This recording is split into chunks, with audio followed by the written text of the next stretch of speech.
नमस्कार दोस्तों, स्वागत है आप सभी का आपके अपने इस YouTube चैनल पर। दोस्तों, आज के इस वीडियो में NTPC वाले उन सभी छात्रों के लिए एक बड़ी अपडेट लेकर आया हूं, जिन सभी छात्रों ने CBT 1 में भाग लिया था, अर्थात NTPC का जो फर्स्ट पार्ट वाला एग्ज़ाम CBT 1 के रूप में हुआ था, जिसका आयोजन 28 दिसंबर से लेकर और 31 जुलाई तक हुआ था। इस एग्ज़ाम में जिन जिन छात्रों ने भाग लिया है उन सभी छात्रों के लिए यहाँ पर RRB द्वारा फीस रिफंड किए जाने को लेकर सभी अभ्यर्थियों को मेल किया है। उस मेल के माध्यम से आपको जो सूचना प्रोवाइड की है वो सूचना आपको किस प्रकार से काम आने वाली है और फीस रिफंड के बारे में आपको क्या कुछ अपडेट करना है, ये सभी जानकारी मैं आपको यहाँ प्रोवाइड करने वाला हूँ। और फीस रिफंड को लेकर आपको किन किन समस्याओं का सामना करना पड़ेगा और उन समस्याओं से लड़ने के लिए आपको क्या कुछ उपाय करने होंगे, ये समस्त अपडेट मैं आपको यहाँ प्रोवाइड करने वाला हूँ। इसके लिए आप सभी मित्र लोग इस वीडियो को कंप्लीट देखिए और वीडियो को कंप्लीट देखने के बाद में जो स्टेप्स मैं आपको यहाँ फॉलो करने के लिए कहता हूँ, उन सभी स्टेप्स को फॉलो करते हुए आप अपने अकाउंट की डिटेल्स जो भी हैं वो फिल करके आपका जो फेज फर्स्ट कंप्लीट हुआ है CBT 1, उसके बाद आप सभी साथियों को 390 रुपीज जो अभ्यर्थी जनरल और OBC की हैं और जो अभ्यर्थी ST और SC के हैं उनको 490 रुपीज रिफंड किए जाएंगे। तो वो आपको कैसे मिलेंगे, इसके लिए आप जो स्टेप में आगे प्रोवाइड करने वाला हूँ उनको ध्यान से देखिएगा। सबसे पहली जो स्टेप है मित्रों आपके लिए, आप सभी को आपके पर्सनल मेल आईडी जो आपने NTPC का फॉर्म भरते हुए प्रोवाइड की थी, उस मेल आईडी पर आपको इस प्रकार का मेल आया होगा जो कि आपको यहाँ दिखाई दे रहा है। इस मेल में लिखा हुआ है CBT 1 में जो अभ्यर्थी शामिल हुए हैं उन अभ्यर्थियों के लिए para 7 OPCN 012019 You are advised to log in into the portal। यह पोर्टल का जो लिंक यहाँ दे रखा है, इस पर क्लिक करते ही आप सीधे RRB की जो वेबसाइट है वहाँ पहुँच जाएंगे और यहाँ पर जो ब्लैंक मैंने कर रखा है, इस ब्लैंक में आपको 6 अंकों का एक OTP प्रोवाइड किया गया होगा, जो कि आपके लिए इस आईडी को लॉगिन करने में, आपका जो एप्लीकेशन आईडी है, रोल नंबर है, उसके थ्रू आपकी आईडी को लॉगिन करने में आपके काम आने वाला है। अगली जो स्टेप है आपके लिए वो क्या है, ये आपके हर विभाग की, हर जोन की जो मेल आईडी है, जो ऑफिशियल वेबसाइट है, उस पे इस प्रकार का एक ऑर्डर शो हो रहा है जिसमें भी दे रखा है वेबसाइट के बारे में। और लॉगिन करने के लिए आपको रोल नंबर और आपकी डेट ऑफ बर्थ की ज़रूरत पड़ेगी। अब यहाँ पर सबसे पहली जो स्टेप है वो क्या होने वाली है, जैसे ही आप उस लिंक पर क्लिक करते हैं सीधे आपको जो स्क्रीन पे शो हो रहा है इस प्रकार का लेआउट आपको शो होने वाला है। और इस लेआउट के माध्यम से आप सीधे जो आपके रोल नंबर लॉगिन है वहाँ पर पहुँच जाएंगे। अब समस्या कई सारे अभ्यर्थियों को यह आएगी कि कई सारे अभ्यर्थी रोल नंबर भूल चुके हैं, तो रोल नंबर भूल चुके हैं तो उसका उपाय भी अपन यहाँ आपको बताएंगे जिससे आप रोल नंबर वापस प्राप्त कर पाएंगे।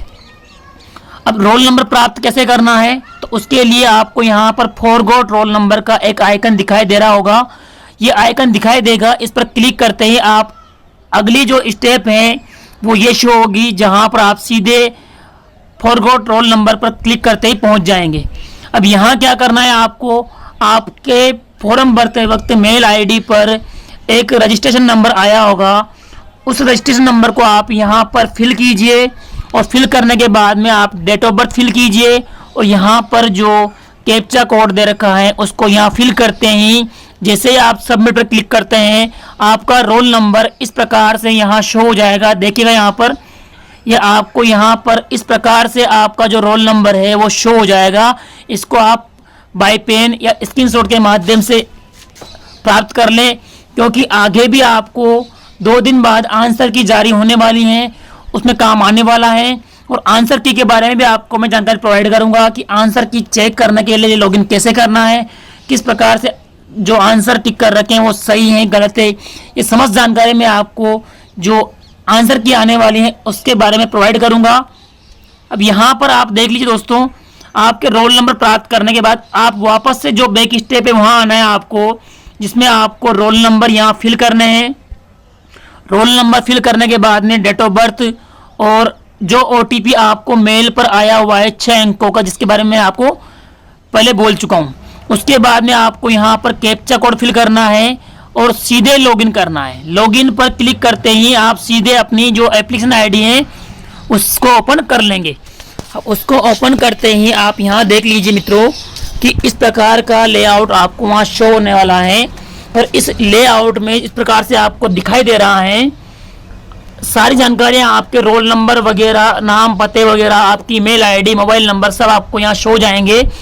अब यहाँ पर आपको अपना बैंक नाम, कौन सी बैंक में आपका अकाउंट है उस बैंक का नाम, उसके बाद में बैंक में आपका नाम क्या है, ये बात आप अवश्य ध्यान रखें दोस्तों। यहाँ पर वही नाम फिल करें जो नाम आपके बैंक अकाउंट नंबर में लिखा हुआ है। आपके डॉक्यूमेंट और बैंक अकाउंट नंबर में अगर जो नाम लिखा है उसमें थोड़ा भी मिसमैच है तो आप बैंक अकाउंट नंबर में जो नाम लिखा हुआ है उसको यहाँ प्रिफर करें, क्योंकि बैंक अकाउंट नंबर का नाम ही यहाँ पर मैच होगा, जिसके माध्यम से आपके अकाउंट में पैसा आएगा।